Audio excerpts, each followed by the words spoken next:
Hi, I'm Frida from New York, and this is my story. I've always been a lucky, beautiful child, born to parents who adored me. Dad worked as a scientist for a large corporation, and Mom was a small fashion designer. Our lives were sailing smoothly until Dad's company was robbed by a notorious criminal family, and he was forced to testify against them in court. Because of his brave testimony, the government awarded him a huge sum of money, but at a very dire cost. His testimony landed our lives in danger, and we had to move from one city to another each year. It caused a rift between my parents. I'm leaving with our child if you move to one more city! For God's sake, this is the last city. You're safe here. True to his word, that was the last city we moved to. After 8 years of living there, my parents found their footing in the city and grew popularly wealthy with all the money they made from the court case. And I launched a modeling career that propelled me to stardom because of their influence. Frida! Frida! Frida! Everyone loved me, but the thing they loved most was my hair. I had the most perfect red hair. It was long, curly, and soft like silk. But one day, that changed. It all happened the night Dad had been working on a serious project in his lab when I walked in. Hey Dad, can I borrow the limo for tonight? Out of the way, honey. I'm busy. He walked right into me, spilling the entire glass of his experiment on my hair. My hair! I screamed and hurried out of the lab to the bathroom for a deep wash. The events of that night passed by in a blur, but when I woke up the next morning, I had the biggest shock of my life. My beautiful red hair was missing. Dad's chemicals had totally fried all the hair from my head, and Mom went ballistic. You ruined her perfect hair! You ruined everything! No one will hire her looking like that! I felt terrible for Dad, but I didn't say anything to help him. After all, he'd ruined my hair. I know my presence in the house isn't helping, so I'll leave to give you two some space. I'll miss you terribly. Dad left that day, and we never heard from him again. After a few days without him, I began to feel guilty about his absence from the house. I attempted to contact him, but each call went to voicemail. When I told Mom, she sounded so unconcerned. Frida, I don't want to hear another word about your father. That man destroys everything he touches. After that day, I never mentioned Dad again. All I could do was secretly wish for his return. The week after Dad left, I had a professional shoot planned, and Mom made me put on a customized wig, exactly like my hair. I made this just for you, Frida. Never take it off. I kissed her goodbye and ran out to meet my super hot, wealthy boyfriend, Davies. He was my partner for the shoot. Something for my princess? Oh my god, it's so pretty! He was also a really sweet boyfriend. He got me so many expensive gifts, I could barely keep count. I love it! The necklace was too heavy for my neck, but I endured the weight. I'd do anything for him because he's so perfect. My name complements your skin so well. During the shoot, everyone couldn't stop admiring how great Davies and I were together. You two look like the perfect power couple. Now, stroke Frida's hair gently. Davies did as he was told, but I felt my wig coming off and stopped the shoot immediately with a lie. I think I have a headache. Let me take you home, babe. Davies' chauffeur drove us home, and during the drive, I felt it was time to confront Davies with the truth. I held his hand and looked him in the eyes with all the love I could muster as I said, Babe, would you still love me if I changed? How? Like, say, I grew a mustache or extra legs or... He placed his hand on mine and looked at me with concern. Your hands are shaking, babe. Tell me, what is it? The soothing way he spoke to me gave me all the confidence I needed, and I spilled the truth. I lost my hair. I took off my wig and explained everything to him, but to my shock, Davies instantly switched. He snatched his arm from mine and moved away like I was a monster. What happened to your beauty, Frida?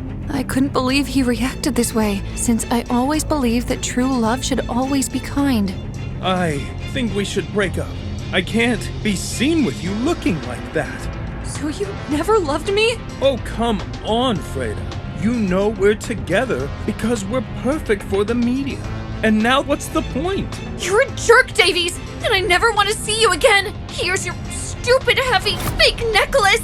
I hurled the necklace at him, and then I angrily stopped the car and found my own way back home. Breaking up with Davies had taken a toll on me. I refused to go anywhere until I got my hair back. Every morning, I'd look in the mirror hoping to see some improvement, but there was none. Mom had to drive me to several top hospitals. Ma'am, the hair follicles are completely damaged. I'm afraid there's nothing we can do.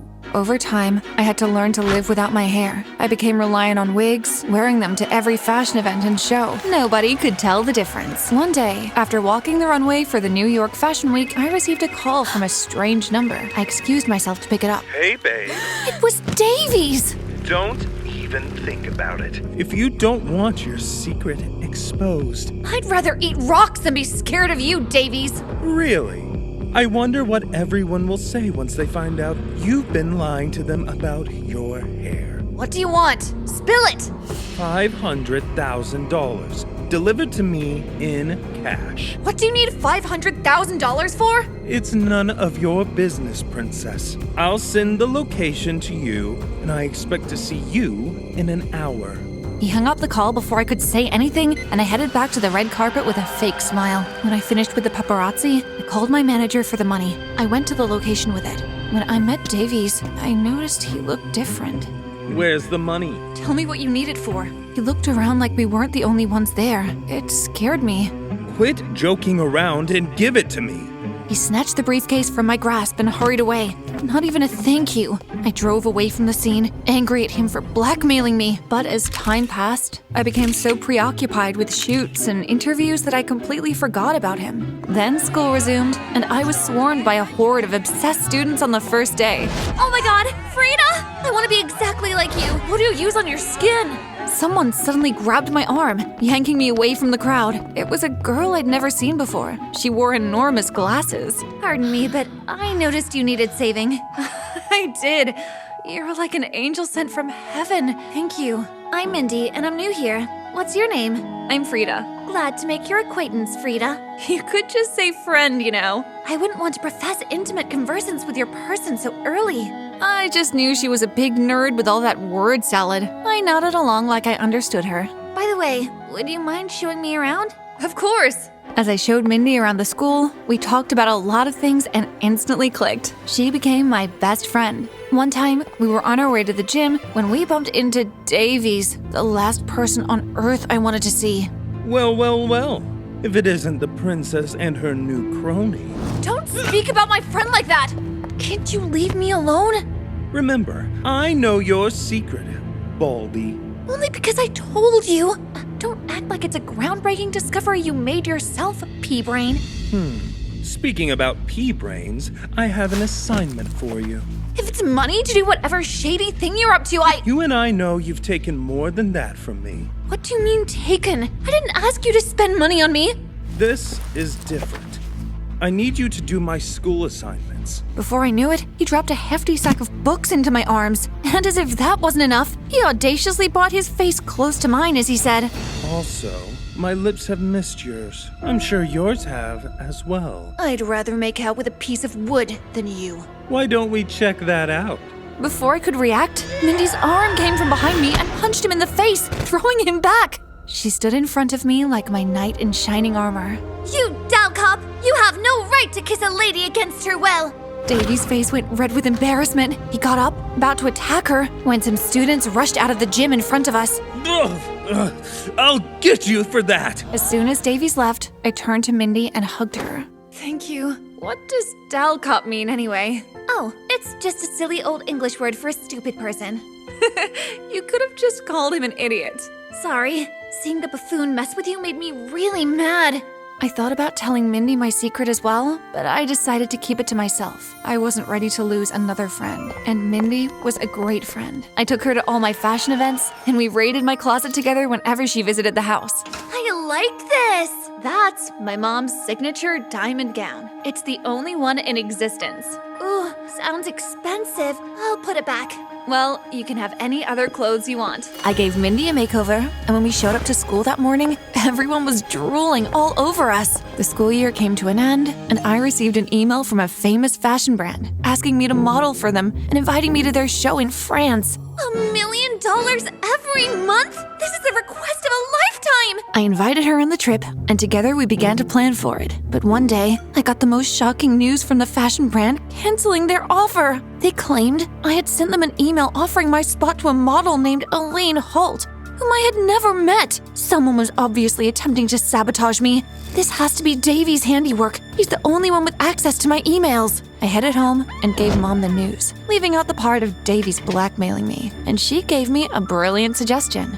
You should go to France. If the organizers see you, they'll want you back. I quickly packed up my suitcase and flew to France. The model show was that night, so I styled myself in a pretty red dress and showed up at the event. And you wouldn't believe who I saw. It was Mindy, dressed in Mom's signature diamond gown. She was without her glasses and looked so different. And she was with Davies. Anger filled my body as I walked over to them. If it isn't the two little thieves! Took you time to finally find us out, huh? Pretending to be your friend was so exhausting. And all that English was hurting my mouth. Also, thank you for the gown. So you're together? Together? No, she is my sister. I don't understand. Suddenly, a woman who looked exactly like Davies walked into our conversation. Frida, it's nice to meet you again. We've never met. We have, child. Years ago, when your silly father gave that testimony against my family in court, stealing everything from us, we went into debt. And Elaine here came up with the brilliant suggestion of Davies dating you. We're going to steal everything from you, just like you did to us. Mindy was Elaine? That was when it dawned on me. She was the one who stole my deal. But Davies was losing his grip, so I had to step in. You know, I'm still not over that punch you gave me. Oh, get over it, big head. I blanked into pure rage and attacked Mindy. We both landed on the floor, drawing everyone's attention. In the midst of the fight, Davies stepped in and pulled off my wig, revealing my bald head to everyone. Everyone, Frida is an imposter. That silly girl attacked my child for confronting her about her lies. Throw her out!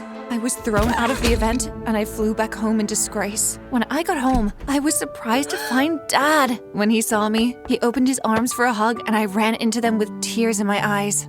Oh, Dad, I've missed you so much. I've missed you more, honey.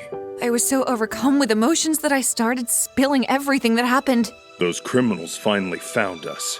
This is all my fault, honey. I'll fix this. Meanwhile, word of my fake hair went viral. Companies were canceling invitations to me. I couldn't go anywhere without being followed by the paparazzi. But one day, Dad came up with a plan. Honey, I need you to find a way to make Davies or Elaine confess on tape to their crimes. That night, I called Davies for a meetup with the pretext that I wanted to apologize for my family. Finally realized your mistakes? Yes, and I'm sorry for everything my family did to yours. Saying the words to him was so difficult, but I needed to put on the facade for just a short while until he confessed. You're not upset about me blackmailing you? And Elaine, posing as your friend to steal your spot in the model show. Bingo! You know what? I'm angry, and you and your sister can eat dirt for all I care. My switch in attitude startled him, and I smiled as I walked away. As soon as I got home, I gave Dad the recorder, and the next day, he came into my room with big news. Davies and his family have just been arrested. I threw myself against him in a hug, and Mom suddenly walked in with remorse written all over her face. I have something to say. I'm sorry for the way I treated you, darling. I'm sorry for taking your father away from you. Will both of you ever forgive me? Come here, baby. Dad opened his arms wide, and Mom joined in the hug. The news of Davies and Elaine's arrest spread quickly. Suddenly, I began to receive modeling offers again. My fan base grew, and everyone felt bad for how I was blackmailed. Bald models reached out to me, giving me encouraging words. I confidently stopped wearing my wigs and began to appear to more shows in my natural state. I even received several awards, proceeds of which I donated to charity. I dedicate this award to everyone like me who is still trying to come to terms with their real self. There was one thing I learned in all of this, and that was to love myself no matter my flaws. I wasn't made to be perfect. I was made to be me.